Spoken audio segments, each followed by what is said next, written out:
type of natural disaster or man-made disaster is a psychological event to somebody.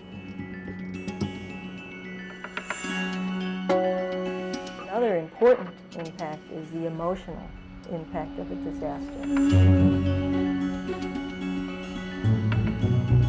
The best predictor of how people will deal with a crisis is what their functional level was before the crisis. This kind of work is hypnotic, that it is incredibly engaging. You need to take care of yourself. That's the number one rule. Take care of yourself and your buddy after a disaster. It's a normal response to an abnormal situation.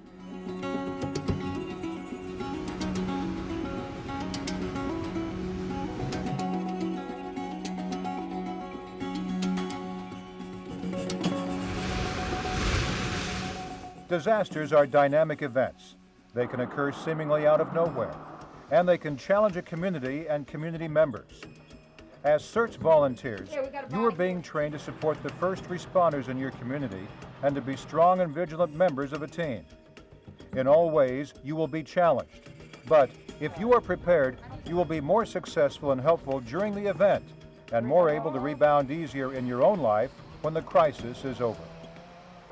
Nice and easy, don't hurt yourself. But just as there is a physical environment in a crisis, there is an emotional environment as well.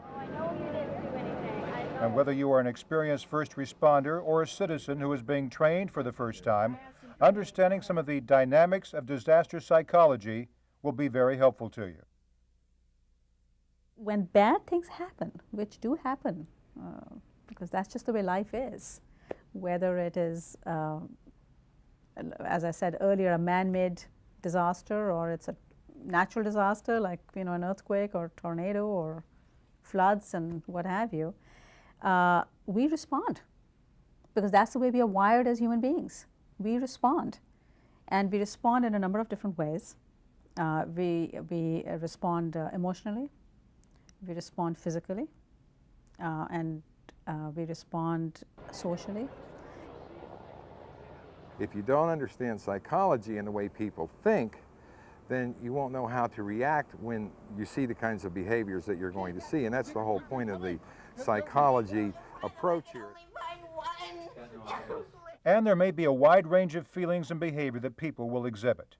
Some people define it as a normal reaction to an abnormal situation. And a person may respond in a typical way for them, or they may respond in an atypical way for them, depending on the incident, depending on the scope of the incident, how close the incident feels to them.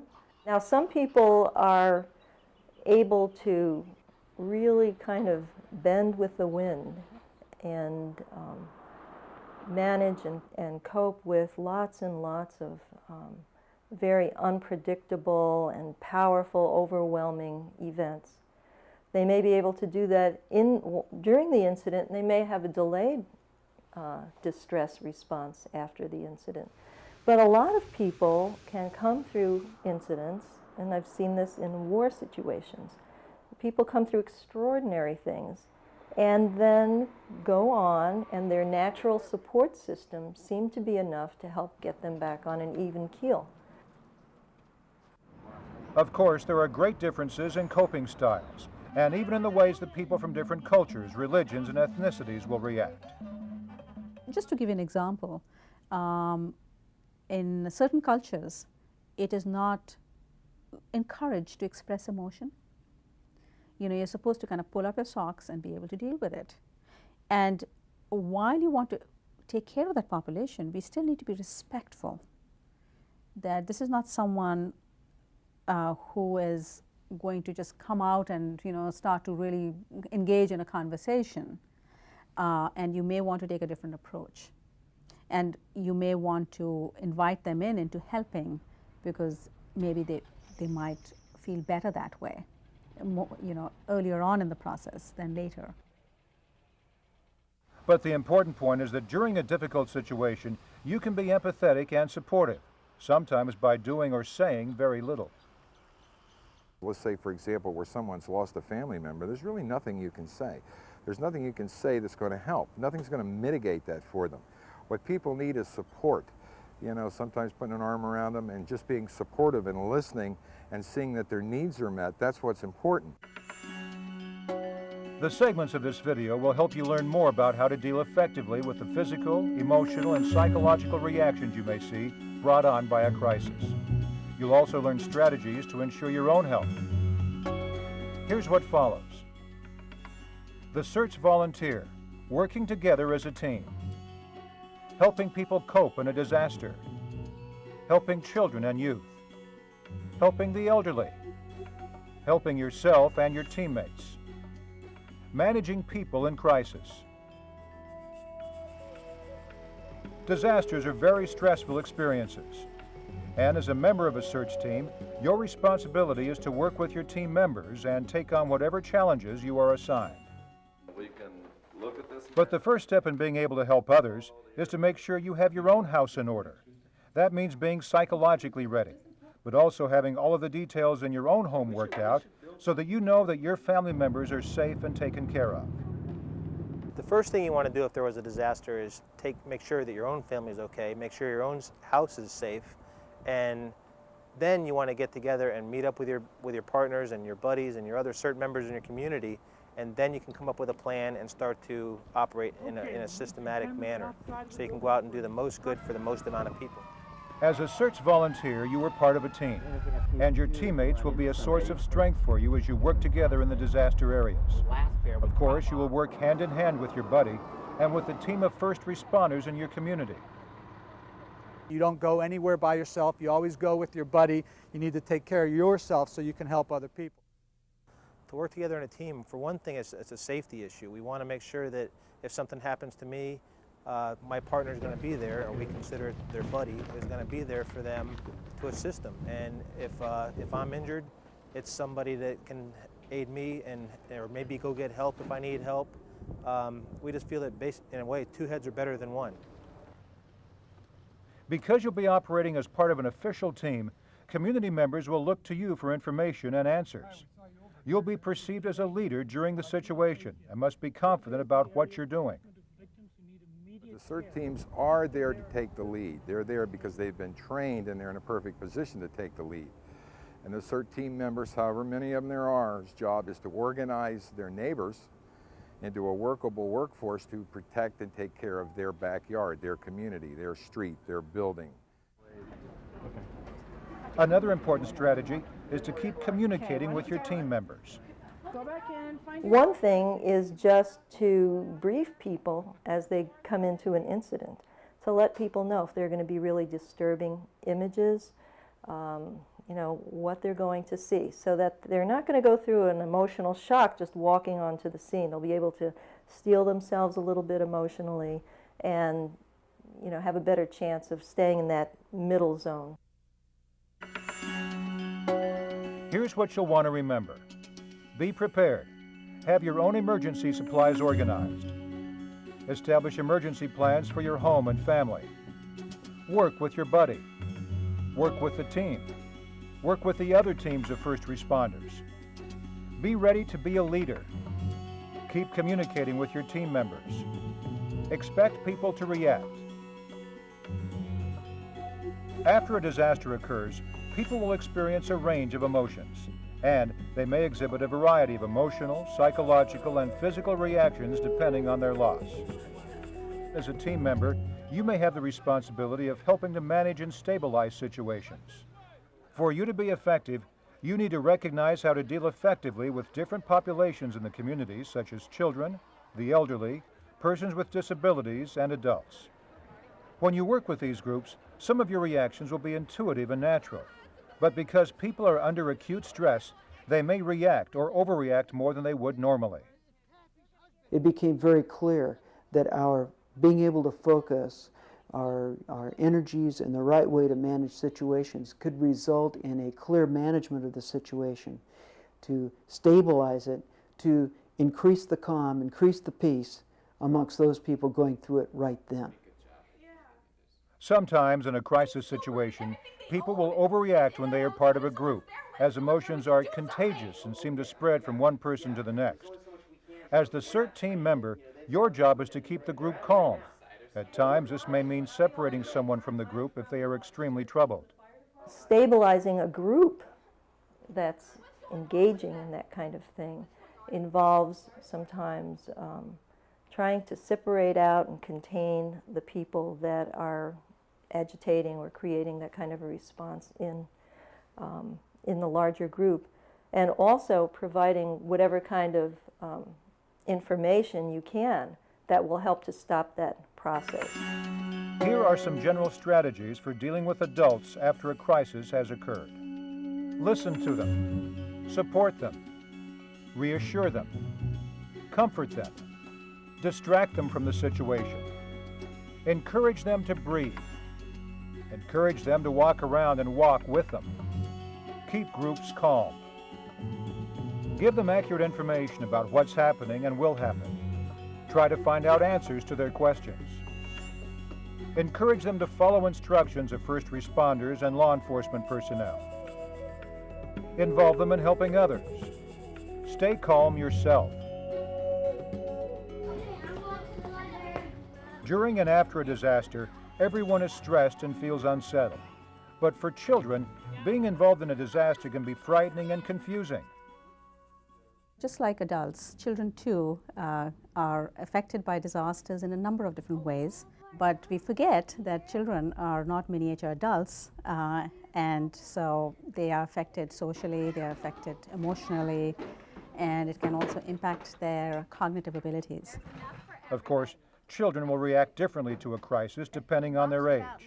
And so when we work with kids who have faced a disaster or an act of terror, we really need to be mindful of what the age of the child is. And so our approach to how we work with them or how we talk to them about what might have happened really would be impacted by that. Younger children have fewer emotional defenses and less cognitive ability to deal with the crisis situation. Young children can confuse reality and fantasy, and they can be very fearful. Children are terrified by these things just like adults are, and they don't have the understanding that adults have in an event. Children don't understand, for example, that a hurricane has gone by and that another one's not right behind it. We make the assumption that they believe that, but they don't know that. They don't understand that concept. I think the other thing is young children really sometimes blame themselves. You know, they indulge in what we call magical thinking. And to answer these questions, sometimes they start to think that, you know, if I had just picked up my clothes this morning, maybe this wouldn't have happened.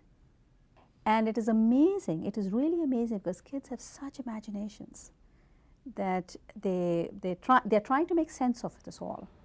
And that they somehow think that they had something to do with it. And I think if you hear that, as a grown-up, you're going to say, no, honey, I mean, no, not at all. And you can just imagine how comforting that may be for the child to think it is not something they have done. But even though we may want to protect children, it is still a good practice to be as honest with them as we can. Very important to be upfront to children and older people and let them know what's going on. And experience has shown that if you are very direct with children and the elderly and tell them exactly what's going on and what's happened, they tend to react very well to that. It's intuitive that we want to take care of our little ones. And so sometimes we don't want them to see bad things, we don't want them to hear bad things, but they are. And so for us to say, don't worry about it, really is doing a disservice to the child, because you're shutting that door of dialogue. And then the child is left with these feelings that the grown-up has kind of given the message, don't talk about it.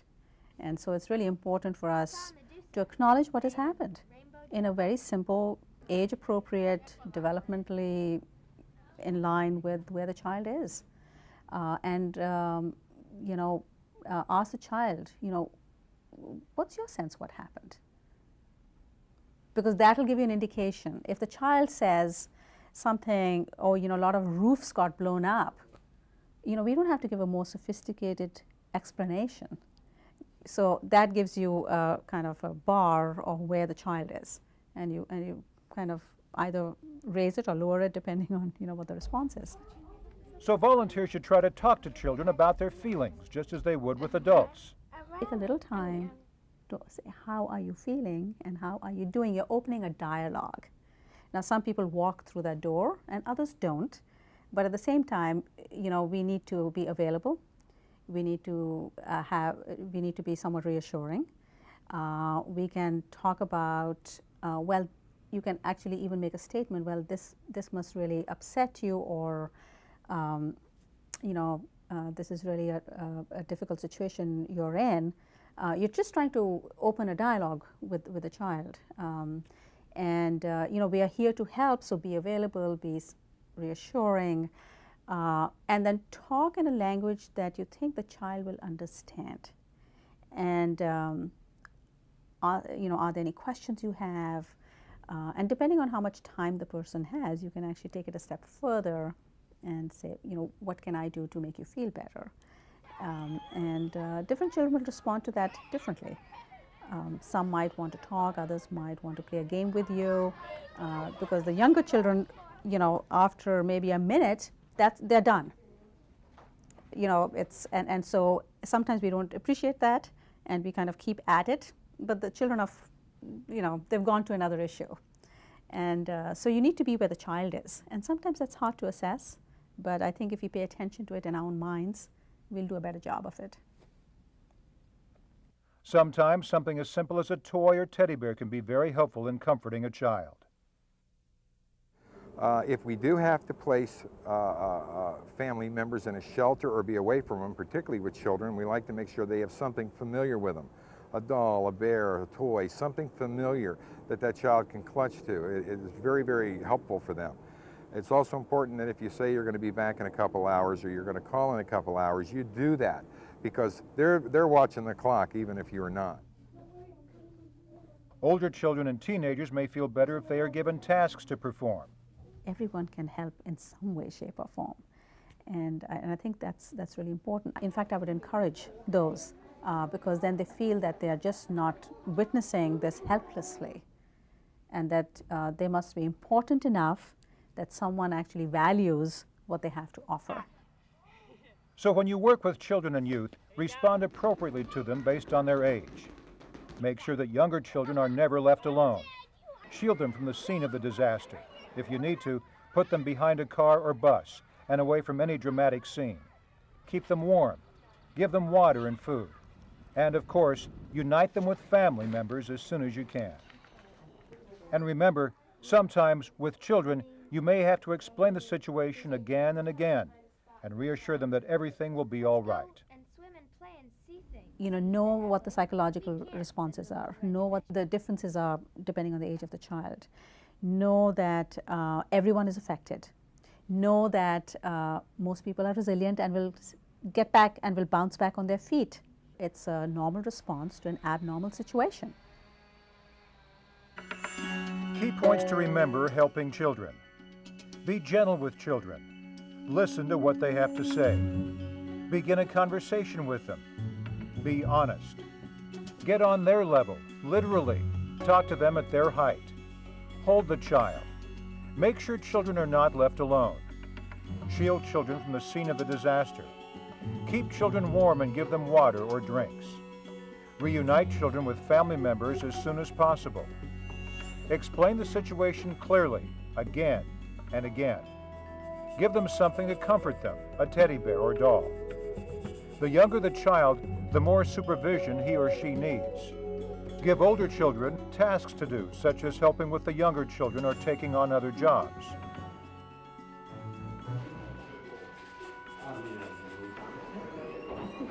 Today, more and more Americans are living longer and living independently in their communities. And within the elderly population, there is great diversity.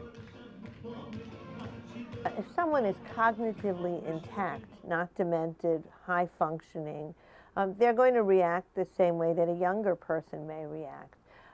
Those people are attentive to the news, they've paid attention, they've thought about what they're going to do. They will have disaster emergency kits and phone numbers and things like that prepared just as a younger person would. And some people and some studies show that the elderly are in fact more resilient in the time of a disaster because they have experienced problems in the past. But although elderly people may be resilient, they may still need some special assistance during an emergency. Oftentimes, you may need to help them with their physical needs. Sometimes people get along fine on their own, but they move more slowly, and they may have difficulty with going quickly. Also, they may be hearing impaired and may have trouble hearing what people are saying to them. So it may be necessary for emergency workers to speak loudly, for example, more loudly than usual. Or visual impairment may also be a problem. People may have a reduced visual capacity, and that may also really impair their ability to respond to instructions. Some elderly people may also experience cognitive problems. Over the age of 80, it's estimated that 40% of the elderly may have some form of dementia. This dementia may leave the elderly person confused and unclear, particularly during a stressful situation.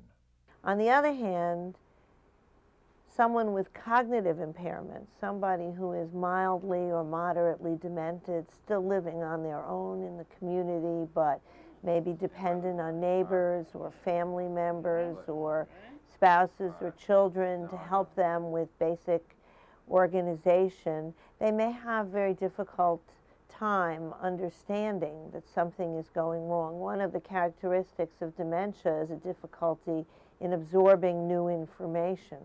And also another characteristic of people with to moderate dementia is a real dependence on routines. And disruption of the routine may be very hard for them to understand.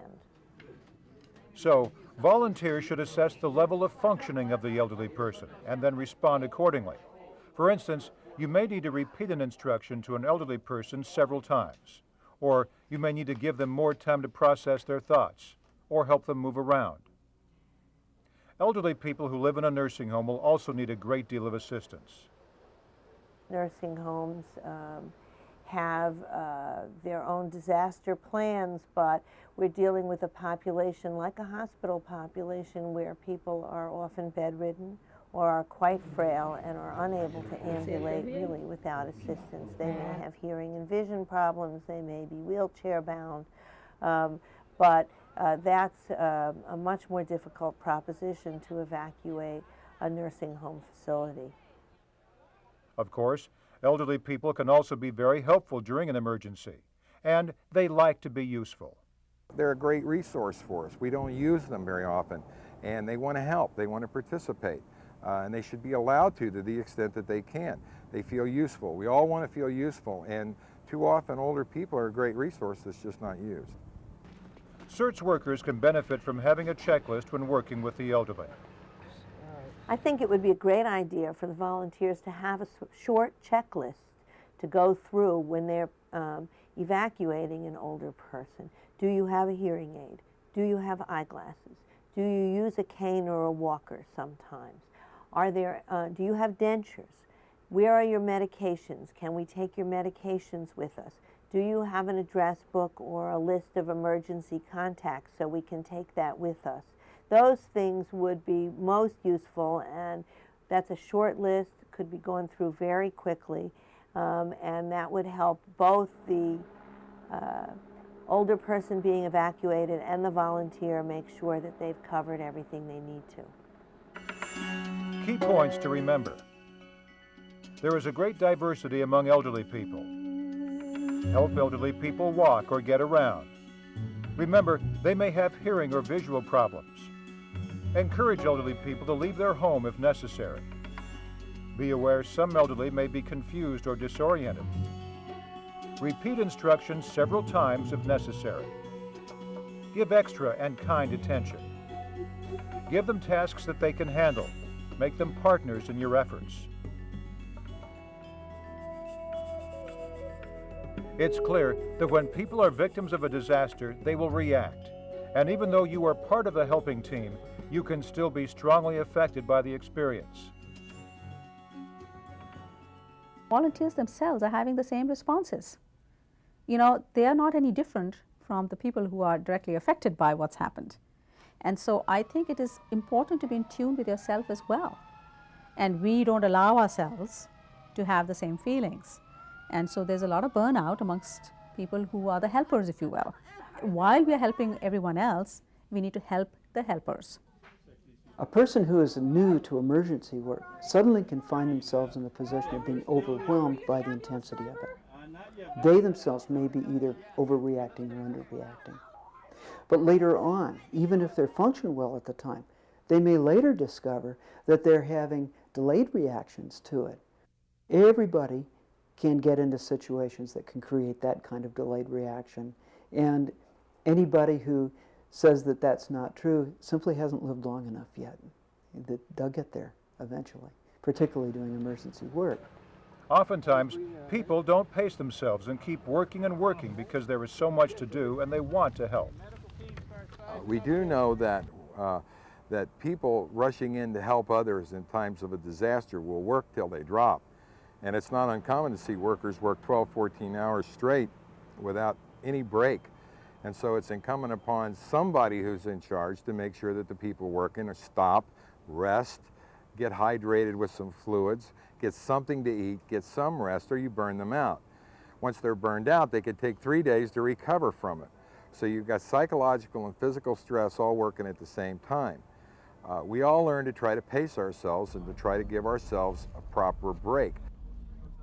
When we check ourselves and we check our buddies and we see that, you know, we're under a lot of stress and things are getting a little bit out of control, that might be the time to say, we need a break. Because working in a disaster environment can be compelling, sometimes it is difficult for volunteers to leave the situation. And people get very attached to incidents, and it's really hard sometimes to know yourself that you need a break. Sometimes it takes somebody from the outside, or a buddy, or a team leader, to recognize that it's time to stop, to talk, to eat something, to drink something, and rotate somebody else into those kinds of activities. And it is also important to the success of the team that volunteers understand the stresses they are experiencing so that their teams can remain unified and effective. CERT teams have to be fully aware of all the gambit of psychological responses to events. Otherwise, their teams won't hold together. People get uptight, they get upset, they say things they shouldn't. The group can't wear their emotions on their sleeves and get angry and break up, or the team won't hold together. It's important in the team leaders and the stronger people in the team to keep the teams together, to understand the emotions that are going on. People get upset and have every right to be upset. They get angry, they get sad, they go through a lot of experiences. It's also important that you check in with your teammates and make sure that they are handling the situation all right and are not spiraling up or down. Often, first responders tend to under-respond because they are focused on the job. So, it may be easy not to notice that a team member is even having a difficult time. But you've got to have somebody in charge that's regulating how long people work, because at some point when you get tired, you become a liability. You have a chance of getting injured now, and so it's very important to pace that. And so that we do try to tell whoever's leading the operation to make sure that they pace the people and rotate them in their duties and things like that. And everyone has their own hot spots or areas that they cannot work in or that are too much for them. Everyone needs to assess what they can handle, and you should not feel that you have to work in every situation. And if you are uncomfortable, you should have yourself reassigned. Find other tasks to do to support your team's effort. Folks who have been in emergency work for some time usually have a tremendous capacity to let most things just run off their back, like water off a duck's back. It doesn't get under their skin. But when you hit the right Achilles heel, when you hit the right area of vulnerability in their particular life, where this situation parallels a situation that had defeated them before, or this situation reminds them of a particular horrible situation that had happened before, that they're carrying baggage about, then they are more vulnerable than other people in just those particular places. really know yourself. It's not only just permission, it's what you should be doing. Check yourself. If you find yourself becoming unduly distressed and a little break is not enough, take yourself out if you can. You know, do something else and come back for the next one. Everyone needs to find ways to relieve stress in their lives. Especially when you're working in a disaster situation, it is important that you take extra care of yourself. For some people, exercise is a way to relieve stress. Other people find other ways, eating a healthy diet, relaxing with family or friends, or connecting spiritually. One of the biggest things that you can do is be hydrated and proper nourishment. You know, alcohol, caffeine, and those types of beverages are not conducive to lowering stress in those kinds of environments, and typically that's what people load up with: coffee, sodas, beer, and that's really the wrong stuff to be taken. People need to eat, they need to get water, they need to rest, and they need to talk. That's an important thing, being able to talk with each other, and that'll minimize the stress. Talking or debriefing with other volunteers is also important to your health. You need time to talk about your experience and what went on during recovery operations with others who were involved. I would really urge the volunteers to have their own way of talking about what they've experienced, whether it's in groups or whether it's in a more formalized or informal way, but it is absolutely critical to take care of yourself, because otherwise you're not going to do a good job of the people you're trying to help. You'll also be involved in official debriefing sessions that can be very helpful. Debriefing is about pulling the team back together after it's had a difficult experience. It has an organizational level, not just a personal psychological level. Debriefing is what we do normally when we get together with other people who have been through something difficult and we just talk about it. A formal debriefing has very clear steps that have to be gone through in order to be utilized in terms of its maximum potential. It wasn't exposed.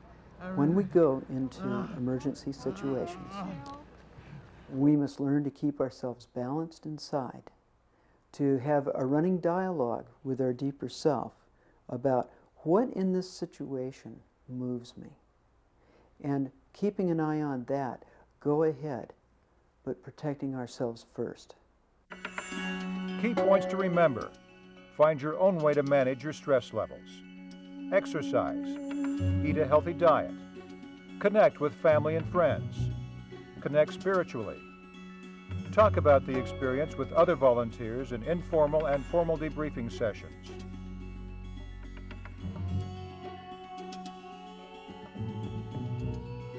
Experts now recognize that some people will need assistance during a crisis. Their normal response to this abnormal situation may be exaggerated.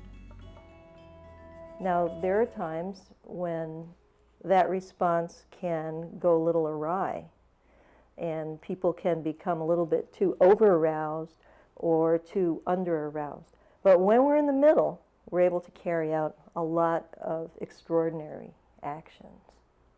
In other segments of this video, you were introduced to some basic strategies for helping people cope after the disaster. Now you'll learn some strategies to help people who are exhibiting acute stress reactions during a crisis. We're stabilizing the individual to cope with the situation here and now.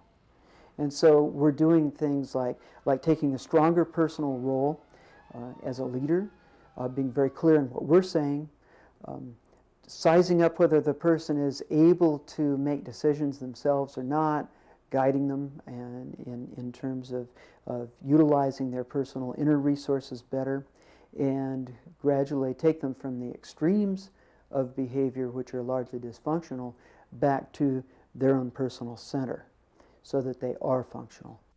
Experts have identified 3 kinds of acute stress reactions: overarousal, underarousal, and shutdown. A person who is overaroused is probably easy to identify. He or she may be panicked, hysterical, or rageful. They may be sweating or breathing rapidly. They may be agitated. Their thinking is catastrophic. On the opposite end of the spectrum is the person who is underaroused. The person who is underaroused may be acting or moving slowly or may be even immobile. They may appear pale. Their affect may be numb or dismissive. They may be disassociated from the present or appear to have shut down. The most dramatic stress reaction will be seen in someone who is shut down. Their stare may be vacant. They may show little responsiveness or emotion. They may have a lack of muscle tone and are immobile and slow. People suffering from these stress reactions can be helped. Watch these scenarios now that demonstrate some helping techniques and then practice them later. Hey, how you doing? Look, I can't talk. My house is burning down. I can't talk right now, okay? Right, what's your name? Owen, look. Owen, I'm here with CERT. I'm with the fire department. Do you know if my brother's okay? That's what we're finding out now. See the fire? I'm not See sure if those it's okay. firefighters right there? Yeah. Okay, they're going in. They're going in. They're going to go They don't get know? him. They're going to go. Did he get out? They're going to go through. They'll go in to get him. No, this is tough. Just Yeah. so we can focus a little better, would you do me a favor and just breathe with me a couple of minutes? But I don't have to. My house is burning down. I don't know if my brother's going to be alive. They're in there. They're in there. Okay? They're taking care of it. Do me a favor. Just breathe with me real slow, okay? All right. Just breathe in. Nice deep breath. Right. Push your belly out. 1, 2, 3, 4. Hold it. 2, 3, 4. Let it out. Let your belly relax. 3, 4. And hold it. 2, 3, 4. Let's do it one more time, okay? Big breath. In. 2, 3, 4. Hold it. 2, 3, 4. Let it out. Nice and relaxed. 3, 4. And hold it. 2, 3, 4. Okay, we're going to walk over there, okay? All right. Keep breathing while you walk over there. All right. All right? We're going to see what they're doing and find out what's going on. Okay. All right? All right. Hi, I'm Ken. I'm with the CERT team, with the fire department. How are you doing? What's your name? Trevor. Where do you live, Trevor? I live in that house. Where the fire is? Yeah. What's going on? Can you tell me what's going on? Smoke and I saw fire and I don't know really what's going on right now. Okay, Trevor, would you like to find out a little bit more about what's going on? Sure. Take a deep breath. Like that. Take a breath. Another one. Yeah, do another one. Good. That's good. Okay, listen. Let's stand up there today, okay? Stand up. There you go. We're going to walk over and see what's going on, all right? Can you come with me? Yeah, I can come. All righty. Let's take another breath. Okay, good. Come on, let's walk this way. All right, come on. Hi. How are you? How you doing? I'm Joanne from the fire department, the CERT team. What's your name? Okay. Do you think that you're hurt? Do you think you can get up and walk out with me? I want you to take a few quick breaths, okay? Just to so that you can tell me what's going on, okay? Ready? Breathe a few breaths with me, okay? I'm going to take a few kind of quick breaths to sort of get you going, all right? Ready? Breathe in, out, in, out, in, out, in, out. Good. Can you shake your hands out? Can you shake your feet for me? Can you stand up at all? Okay. Tell me where you're hurt now. Okay, you know what? We've got a team of people that are coming through, and they'll help to take you out, okay? We'll help to carry you out so you can get some help, all right? I want you to keep on breathing, okay? I'm going to move on so that I can see if there are other people in the other room, all right? But you remember that there's a group of people coming behind me, and I'm going to make a mark here on a tag that lets them know that you should go out as one of the first people, okay? All right, keep on breathing now. They're coming right behind me, all right?